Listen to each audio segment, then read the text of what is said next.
أعوذ بالله من الشيطان اللعين الرجيم. بسم الله الرحمن الرحيم. الحمد لله والصلاة والسلام على أهلها واللعنة الدائمة الأبدية على أهلها. أما بعد فقد قال الله تبارك وتعالى في القرآن المجيد: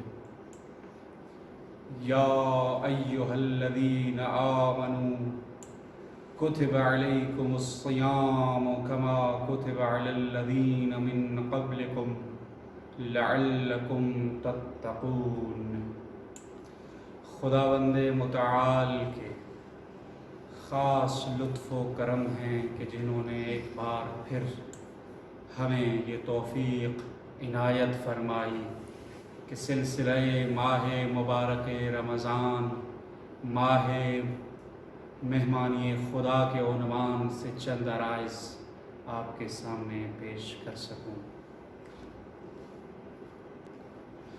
کل کی گفتگو میں ہم نے یہ عرض کیا تھا کہ قرآن مجید کی تلاوت دلوں کی طہارت کا باعث ہے، تنہائی سے نجات کی ضامن یہی تلاوت قرآن مجید ہی ہے۔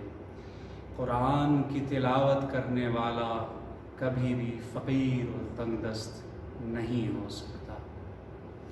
قرآن مجید کی تلاوت ہی وہ واحد سبب ہے کہ جس سبب کے عوض ہمارے گھروں پر رحمت الہی کا لا یزال سلسلہ جاری و ساری رہتا ہے۔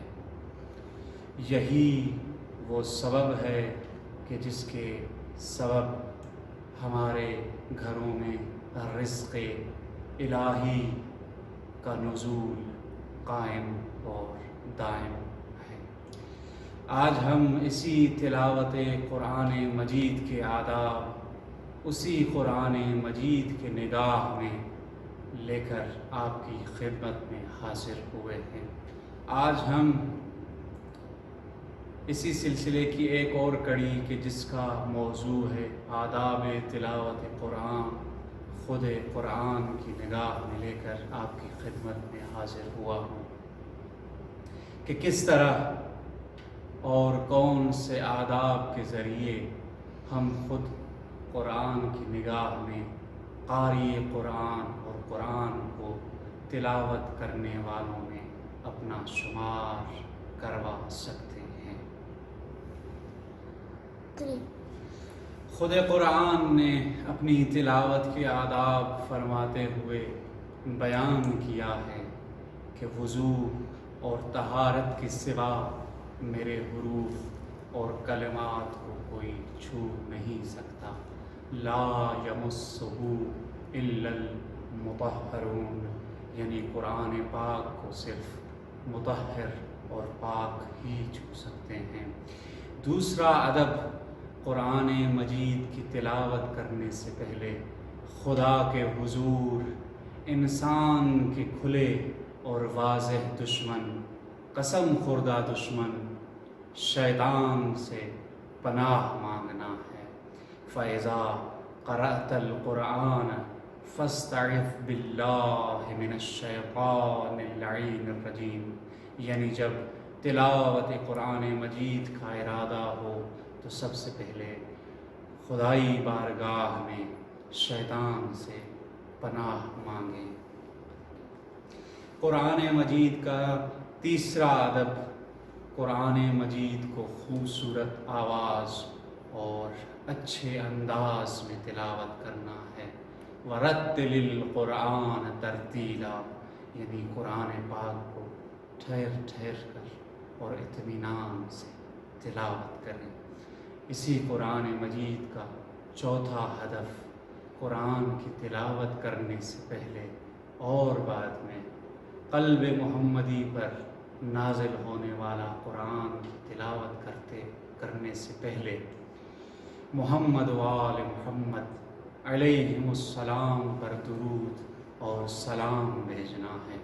اور اسی قرآن کے تلاوت کا 5واں ادب قرآن کے حروف اور کلمات کی تلاوت کرتے ہوئے ان کی زیارت کرنا ہے۔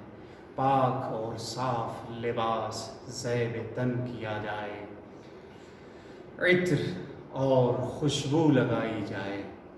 تلاوت سے پہلے قبلہ رخ ہو کر بیٹھنا بھی قرآن کا ایک ادب ہے، اور حروف اور کلمات کی صحیح ادائیگی اور ان کا درست تلفظ بھی قرآن مجید کا ادب کہلاتا ہے۔ قرآن مجید کی تلاوت کرتے وقت اپنے اندر انسان خشوع اور خضوع والی کیفیت پیدا کرے اور اس الہی پیغام کی طرف توجہ کیا کرے، اور تلاوت قرآن کے بعد صدق اللہ العلی العظیم کی تلاوت کیا کرے۔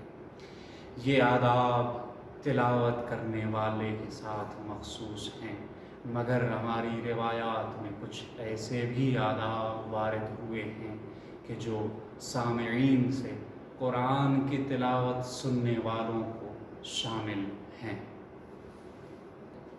قرآن کی تلاوت کے سامعین اور ان آیات کو سماعت کرنے والے پر پہلا ادب یہ عائد ہوتا ہے کہ آیات کی معانی پر مکمل توجہ دینے کی سعی و کوشش کرے کہ ان آیات پر تدبر اور تفکر کرے۔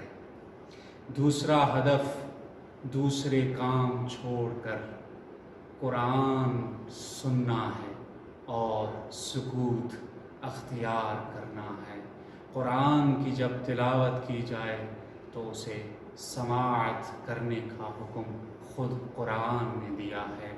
فَإِذَا قُرِئَ الْقُرْآنُ فَاسْتَمِعُوا لَهُ وَأَنصِتُوا لَعَلَّكُمْ تُرْحَمُونَ، کہ جب قرآن مجید کی تلاوت ہو رہی ہو تو قرآن مجید کی سماعت کریں تاکہ تم پر رحمت خدا کا نزول ہو سکے۔ قرآن کی تلاوت کو سننے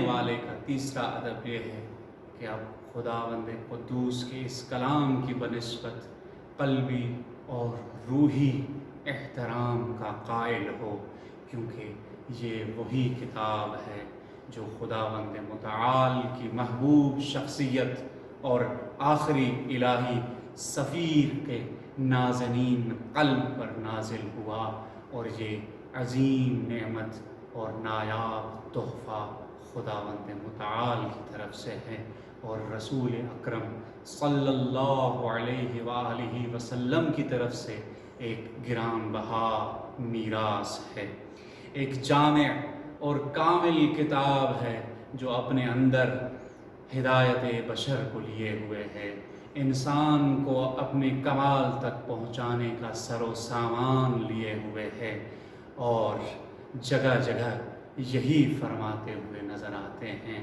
کہ یہ متقین کے لیے ہدایت ہے، ہدی للمتقین، کہ یہ کتاب متقین کے لیے ہدایت ہے۔ کیا ہم نے اپنے آپ سے کبھی یہ سوال کیا ہے کہ یہ ہدایت بشر کے لیے آنے والی کتاب فقط متقین کے لیے ہدایت کیوں ہے؟ کیا یہ سوال ہم اپنے آپ سے کسی وقت میں کر سکتے ہیں کہ آخر اس کتاب کو فقط متقین کے لیے ہدایت کا سر و سامان کیوں کہا گیا ہے؟ کیا اس سوال نے ہمارے ذہنوں کو کبھی مصروف عمل کیے رکھا ہے؟ عین ممکن ہے کہ ہمارا باطن اور ہمارا زمین یہ صدا دیتے ہوئے نظر آئے، کیونکہ متقین اور پرہیزگار لوگوں نے اپنے آپ سے گناہوں کو دور کر رکھا ہے، خداوند متعال کی ناپسندیدہ احکامات سے خداوند متعال کے ناپسندیدہ احکامات سے اجتناب کیا ہے، لہٰذا انہوں نے اپنے دلوں کو ایسا ظرف بنا لیا ہے کہ خدائی ہدایت کو حاصل کر سکیں، اور انہوں نے سارے یہ انتظام کر رکھے ہیں کہ یہ ہدایت خدا ان کے نصیب ہو سکے۔ والسلام علیکم ورحمۃ اللہ وبرکاتہ۔